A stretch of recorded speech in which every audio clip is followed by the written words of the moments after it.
What up, people? So, wife's car back in the shop. She's actually recording. I finally found somebody to record me. Come here. So, we got a oil leak. I had the other video before.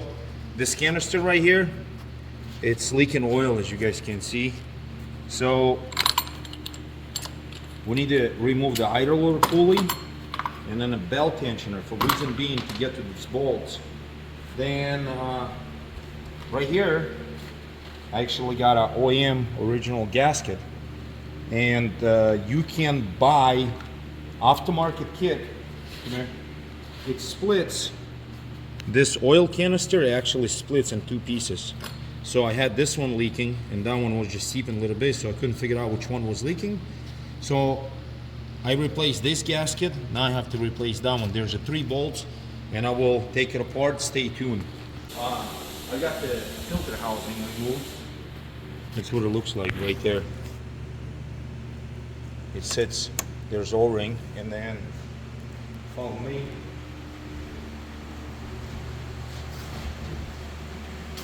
.3.0 Mercedes diesel. They're very known for leaking. That's what I was saying. You can split this apart and change the O-ring. Not O-ring, like a rubber gasket. But the Mercedes doesn't offer, so it's aftermarket. Usually they start leaking right here in the bottom. What happened on mine actually was leaking right here. And this rubber gasket, I will pull it out.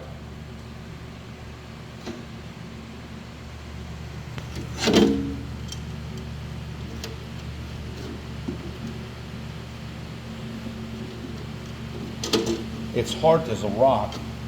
It's not a gasket anymore, it's a brick. And if they come out like with the pieces like that, that means they're not good. It's just dry rotted. And the new one is going to be nice and soft silicone. I'm not sure exactly what the torque spec's supposed to be on it, but for me it's good and tight. Obviously you don't want to use a 1/2 inch impact on it. It's 1/4 inch with the ratchet.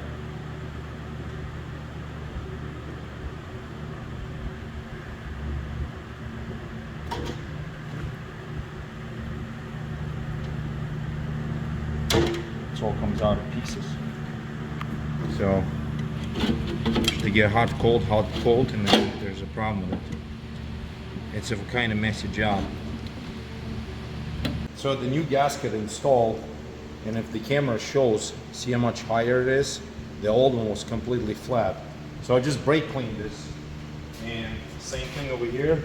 I will wash the motor afterwards, but just brake clean everything off, wipe it off, and it's pretty much good installed. This gasket, rubber O-ring gasket, whatever you call it, it just goes in dry. And once again, the torque wise, you don't want to start just tightening this bolt and then this bolt. You want to kind of crisscross so this thing seated it. But it's pretty normal for them to go bad. How many miles this car has? 150,000? Yeah, 150,000, 152,000 miles. So this is, I mean, they start all leaking a little bit, but this is the one of the major, because I noticed it on a driveway. And I should have did it when I did this gasket, but kind of learned my lesson on it. But that's it. So then we will clean this tensioner off. Might as well we'll check them and wash this guy off. The biggest concern about this oil leak,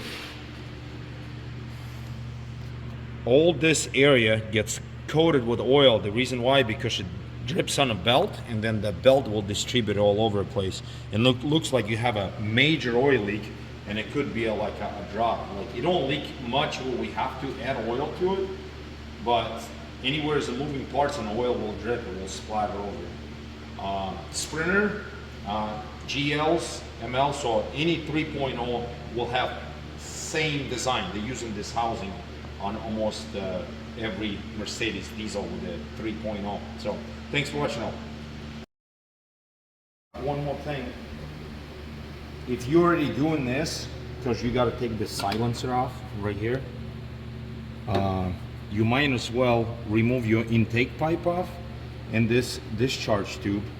Well, after the turbo, there's an O-ring. I did record the video on it too, but if you're already this far in, this pipe, and there's an O-ring on it, on the turbo, what comes out, known for getting hard and crack. the way to find out if you're gonna see a bunch of oil right here, like on the driver's side of the turbo, that means your O-ring is bad.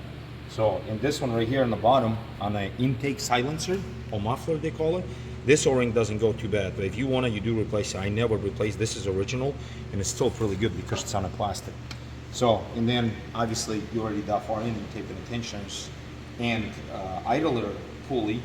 Look at your belt. Maybe the belt needs to be replaced. So that's all what I got. It's coming back together pretty well. No need to change oil unless you need to, but this oil has been changed, so I will leave it. And hopefully we'll solve the problem. If not, we'll record another video. Thanks for watching all.